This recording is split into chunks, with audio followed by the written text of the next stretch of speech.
Beaucoup. Merci à mon ami et collègue Michel Well, de m'avoir invité. Il m'a dit, j'ai quelque chose chez moi qui est exceptionnel et dont on ne parle pas beaucoup. Il faut que tu viennes voir pour qu'on parle plus des jeunes, de l'Épide et des jeunes. Je remercie du fond du cœur mon ami Michel Well pour m'avoir donné une des expériences les plus denses que j'ai connues de rencontres en matière d'action humaine pour l'insertion des jeunes. Je voudrais saluer le député, vous saluer monsieur le directeur général, saluer le directeur de cet établissement, saluer tous les élus qui sont ici présents, les représentants du monde économique, de l'action sociale et saluer chacune et chacun des jeunes qui se sont engagés ici. C'est une très belle circonstance que pour cette journée porte ouverte, on célèbre la France libre. Que vous ayez cette exposition des compagnons de la libération. Parce qu'au fond, qu'est-ce que c'était cette France libre? Qu'est-ce que c'était qu'il y avait au fond du cœur du général de Gaulle? C'était un moment de se dire qu'il fallait se redresser, qu'il n'y avait pas de fatalité et qu'au fond, même quand on voit les jours et l'avenir le plus sombre, il y a quelque part une lumière qu'on peut allumer. Ça a été ça quand même, cette France libre. À un moment où on avait tout pour perdre, où on était désespéré, où on pouvait penser que le pays était fini, il y a quelqu'un qui a dit non, c'est pas fini. Non, le pessimisme ne gagne pas toujours. Non, la fatalité ne gagne pas toujours. Et au fond, ce message-là d'une France libre, mais au fond, qui est d'une humanité libre, c'est ce message qu'on ressent aujourd'hui. La liberté des jeunes qui viennent ici et qui viennent pour assumer un avenir qui paraissait sombre. Et au fond, ils vont trouver là le moyen d'allumer la lumière qui est en eux. Il y a au fond de chacun d'entre nous une lumière, encore faut-il aller la chercher. Et c'est ce qu'il y a de formidable aujourd'hui dans cette expérience ici qui est devenue maintenant un exemple national. Je voudrais dire au directeur général de l'Épide combien je suis admiratif pour le travail de l'ensemble du personnel, de l'ensemble des animateurs, de tous ceux qui se consacrent à cette insertion, à la fois avec cette dimension de l'organisation militaire, la capacité d'apprendre le savoir-être, et puis aussi cette culture des travailleurs sociaux, cette culture de la proximité, de l'épanouissement personnel, qui fait que vous êtes un lieu original de rencontre de deux cultures dans l'intérêt de la personne. Et je voudrais dire à tous les animateurs que leur travail est exemplaire. Je voudrais également remercier les entrepreneurs qui sont ici, les chefs d'entreprise, parce que évidemment, leur place est essentielle dans un dispositif comme ceci, puisqu'au fond, ils sont un des éléments de la destination de cet engagement, faire en sorte que les jeunes puissent trouver un emploi. Je voudrais les remercier de cette attention et dire qu'au fond, nous sommes là sur un sujet majeur de notre pays, parce que même si pour le 4e mois consécutif, on a une baisse du nombre de chômeurs, on a beaucoup trop de chômeurs dans notre pays. Mais si on a beaucoup trop de demandeurs d'emploi, on a aussi beaucoup trop d'offres d'emploi non satisfaites. C'est-à-dire qu'il y a vraiment un certain nombre d'offres d'emploi qui ne sont pas satisfaites parce qu'on ne trouve pas toujours les personnes qui peuvent être en situation d'entrer dans la vie professionnelle, d'adaptabilité, d'employabilité qui correspond aux nécessités. Donc le travail qui est fait là est un travail dans lequel les entreprises sont forcément partenaires puisqu'elles sont la destination de cette insertion. C'est pour ça qu'on voudrait dire combien on apprécie que vous ayez pris sur vos emplois du temps professionnels chargés le temps de venir à la rencontre des jeunes ici dans cet établissement. Au fond, ce qui est ici le sujet majeur, et je dis ça aux jeunes, au fond c'est ce qui est le problème non seulement de tout individu, de notre société et fondamentalement de notre République. C'est comment concilier la diversité de chacun d'entre nous, la diversité qui est dans la société et en même temps le besoin d'unité, le besoin de vivre ensemble. On ne peut pas choisir le vivre ensemble d'un côté sans reconnaître la diversité. Mais on ne peut pas choisir la diversité sans reconnaître les exigences du vivre ensemble.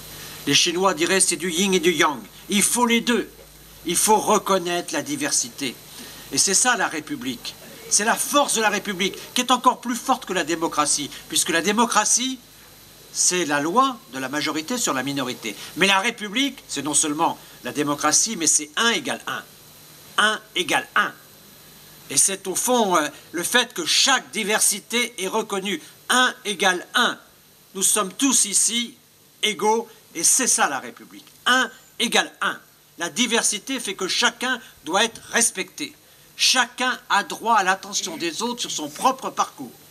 Et au fond, la capacité de trouver chez les autres l'accompagnement pour définir son propre parcours. Et chaque parcours doit être respectable, chaque parcours doit être écouté, chaque parcours doit être construit. Ça, c'est la diversité et nous devons la respecter. Elle est dans la nature même de ce qui fait l'humanité. Et quand on ne respecte pas cette diversité, on porte atteinte à la part d'humanité qui est en nous. Donc il faut reconnaître cette diversité, ce parcours individuel. Mais évidemment, une société, c'est un vivre ensemble. Si on ne fait que de la diversité, si on fait que chacun ne vit que pour son autonomie, au bout de l'autonomie, il peut y avoir l'atomisation. C'est-à-dire une société éclatée, une société égoïste, une société individualiste, où chacun ne penserait qu'à soi. Et à ce moment-là, tous ces parcours deviennent des aventures personnelles, individuelles, égoïstes, égocentriques. Et donc il faut le vivre ensemble. Il faut savoir ce qui nous rassemble, les valeurs de la République. Savoir ce qui nous rassemble, c'est aussi les valeurs de la société, parmi lesquelles l'insertion familiale, professionnelle, économique, sociale, culturelle, tout ce qui est aujourd'hui un élément majeur de notre vivre ensemble. Et ici, on sent bien qu'il y a cette capacité à faire en sorte que la diversité soit compatible avec ce besoin d'unité. Qu'est-ce que c'est que nous faisons les élus ici, nous qui sommes responsables d'une commune, d'une intercommunalité, d'un canton, d'un département, d'une circonscription? Au fond, la politique, c'est créer de l'unité. Respecter la diversité, mais créer de l'unité. Créer des raisons d'avancer ensemble. Et je vois qu'ici, vous avez travaillé sur la cohésion. On avait fait avec Jean-Louis Borloo un plan de cohésion sociale. La cohésion, c'est un élément très important. C'est cette création d'unité par des projets communs, par des projets partagés, par l'ambition de créer des choses plus grandes que nous, des choses qui nous dépassent, de regarder au-delà de nos propres exigences pour voir l'exigence du vivre ensemble. Diversité, unité, c'est vraiment l'enjeu de nos sociétés aujourd'hui. C'est vraiment l'enjeu d'une République comme la nôtre. Et je trouve qu'ici, vous êtes un formidable jardin de la République.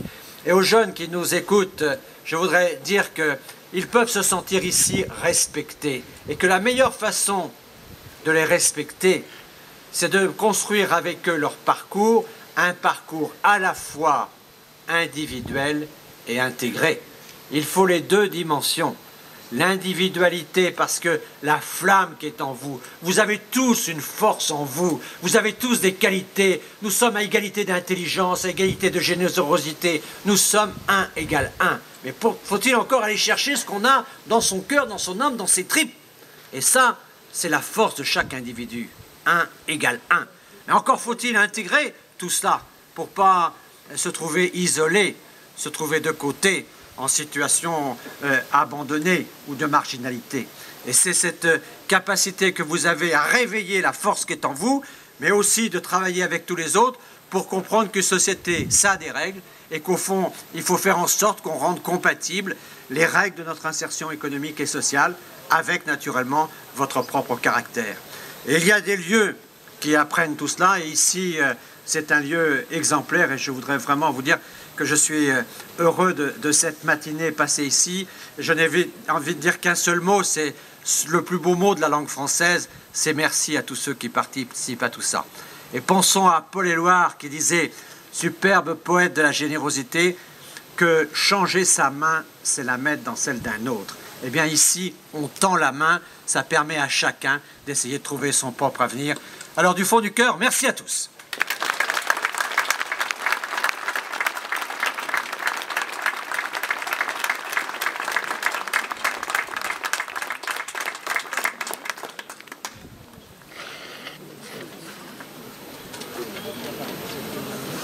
Un souvenir des visages de nos jeunes. Voilà, quelques témoignages. de leurs parents, de leurs grands-parents, parfois de certains enfants. Merci beaucoup. Merci beaucoup à vous. Bravo. Salut l'artiste, artisan. Voilà, je souhaitais vous laisser un petit voilà, avec un petit numéro de téléphone de plombier au cas où. Vous êtes installé où? Dans les salles. Dans les salles. Voilà, 4 ans. Ça veut dire quoi, PAGC? Plomberie à bien génie climatique.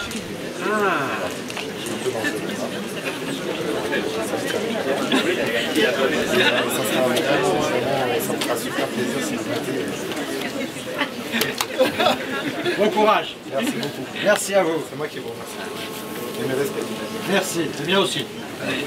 Un gala. Excusez-moi. Merci à vous. Au revoir. Merci à vous.